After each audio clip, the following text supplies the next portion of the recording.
First stop, Cleveland for Swing Game 5, and then it's on to L.A. where the Lakers can close out the Rockets. It's NBA tip-off. It's presented by AT&T and comes your way live from Studio J here in Atlanta. Evening, folks. Ernie Johnson, Shaquille O'Neal, Kenny the Jet Smith. Big night. Charles Barkley. It's always a big night in the playoffs, is it not? Well, only depends on what it is. When you're down 3-0 and lose, it's not a big night. But when you got the first game, which is who I think whoever wins this game tonight going to win the series. You got the Lakers look like they're going to close it out. So this is a big night. Well, opportunity for the Lakers to close it out against Houston. Are you as excited, obviously, as Chuck is? I called the sweep last week. Y'all laughed at me. We'll see. It wasn't. Well, it's not going to be a sweep. So we laughed. It's 3-1. Yeah. Well, so that's why we were laughing. Remember you told the lie last week. You said I knew that the Lakers was going to sweep them. No, I said blow them out. Whatever. Same thing. It's over tonight. So this Toronto-Cleveland has been a tight series, obviously, 2-2. Toronto has scored 3 more points than Cleveland has. The rebounds are even. They're both shooting 47% in the series. What's the difference going to be tonight, Kenny? The difference is the matchup between Evan Mobley and Scotty Barnes.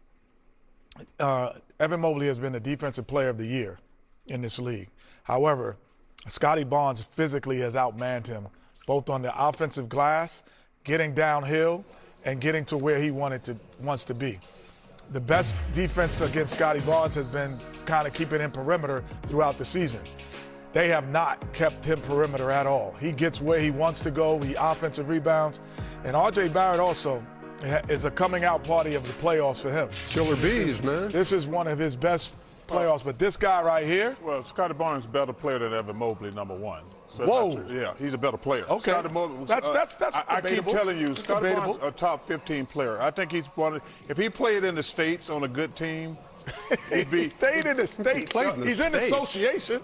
No, but I'm saying if he played like when we showed that we don't ever show Toronto. We knew Vince Carter when he was there. Yeah, because Vince Carter he won the slam dunk competition. I'm just saying. But let me just say this. I picked the Cavs. Yes. It's all about James. It's all about James and Donovan Mitchell. They stunk up the joint in New York, in Toronto. Maybe their game don't travel to another country. But the Cavaliers are only going to go as far as James and Donovan Mitchell. Those guys got to play like they played bad. They didn't stop at the border with their game. Yeah, that's right. They stopped. They don't have international games.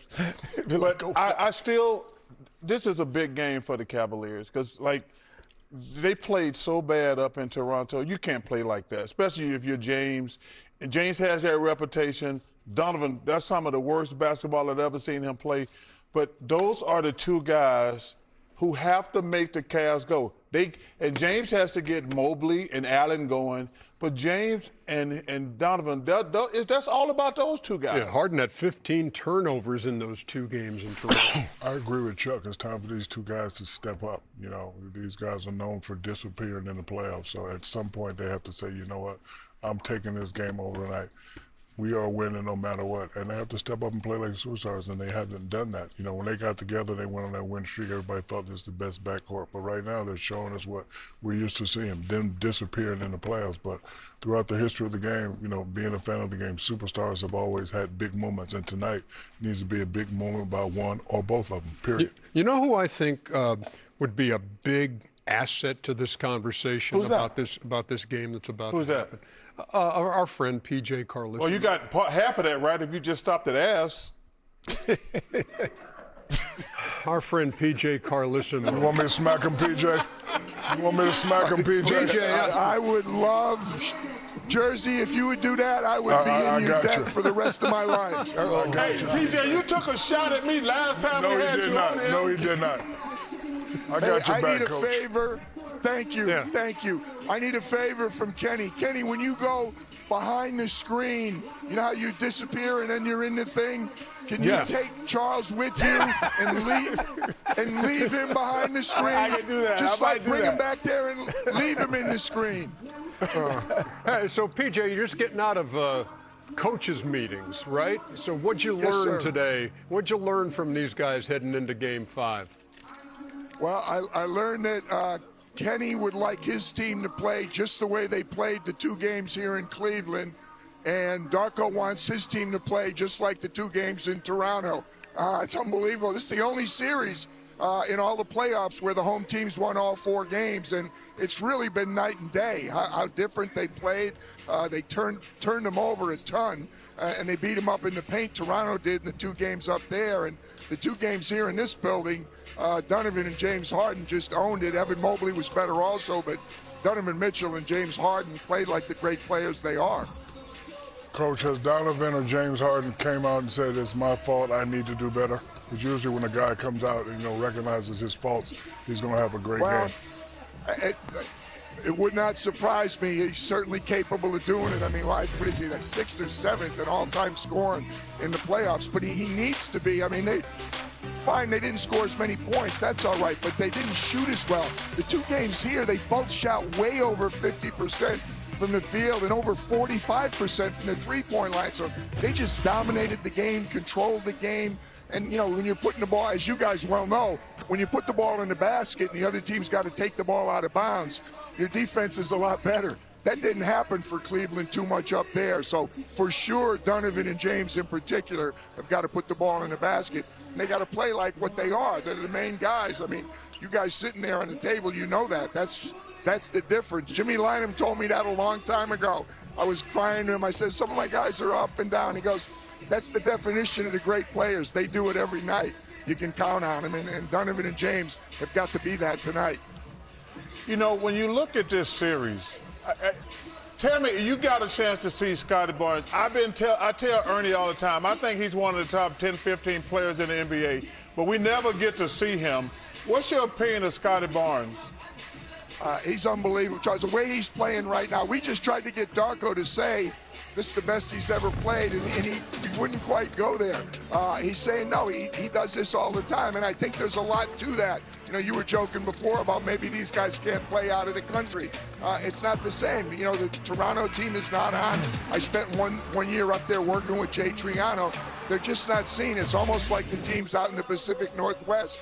If you don't see Scottie Barnes day in and day out, you don't realize, first of all, how big he is and how quick he is, but he's not just an excellent defensive player. Yeah, he is one of the best defensive players in the league, but he can score, he can put the ball on the floor, and he's strong as heck. His game is really made for the playoffs, and I think, if they could advance, or at least now, people seeing him starting to realize just how special a player he is. Coach, you've coached some big games. You've been around. You've seen big games, but as you said, these 2 teams have not played well on the road. If you're the road team, coach, what are you saying in the locker room to change that trajectory of playing better on the road? And I think what they're saying is, hey, we learned something in games 3 and 4. It was always the odd number games were always really interesting, oftentimes tied up in the playoffs, and you get to one of these odd number games. I think it's easier for Darko to say right now, hey guys, we figured some things out. We did things really well in game 3 and 4. Now we have to bring that and do that same thing here. Darko also made a really good point when we were talking to him that we sometimes don't make enough of it. James Harden has played more playoff games. I think tonight is his 178 than the entire Toronto team. And he said there was a little bit he thought of, hey, first 2 times in the playoffs, playing against these guys with big reputations, Donovan Mitchell, James Harden. He didn't think his team really acquitted themselves really well in the first 2 games here. So I think Darko's got some things he can tell his team that will give them confidence to come into Cleveland and play well.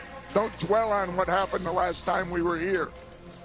PJ, we have went out to dinner 100 times, and we've had Italian 100 times. Have you ever eaten anything but Italian food? Yeah, Charles, all the time. Mr. Fratello had me out last night. I didn't pick. I let him pick. And, of course, he took me Italian, Charles. I was surprised. The difference, though, when I go out with Fratello, he goes to his wallet sometime. I'm still waiting for you to do that. Oh, you cheapskate? It would be a great change. I didn't realize you were a cheapskate like that. Hey, PJ Carlissimo, always a pleasure talking to you, my friend. I hope you enjoy the game tonight. And let's hope it's a little bit more high quality than Game 4 when neither team could shoot 40%. it will not be as ugly. And get TK to let Kenny take Charles behind the screen, please. I'm taking him. Not bringing him back. Leaving him in the matrix. We may do it right now, as a matter of fact. PJ Carlissimo joining us. So a couple of things out of that, talking about Scotty Barnes, only guy in the league with 100 blocks and 100 steals this year. A guy that Darko Rajakovic says it is a privilege to coach the guy, not just because of what he brings to the floor, but for his heart. Yeah. He's the only guy, Ernie, that if you Google him on pickup games, it's his defense that they're showing in a pickup game in the summertime. You know, I think that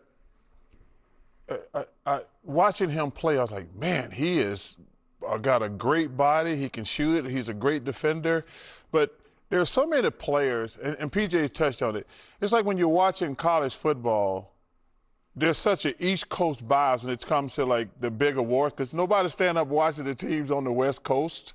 I think it is like Toronto. I'm pretty sure they have. I wonder how many times they actually been on national television all year.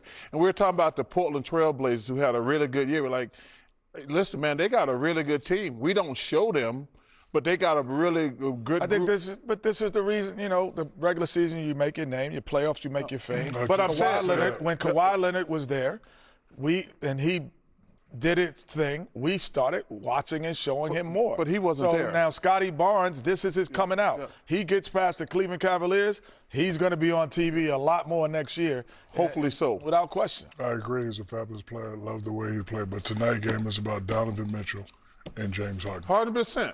The Cleveland Cavaliers have never lost a playoff game at home to the Toronto Raptors. They are 9-0 all time.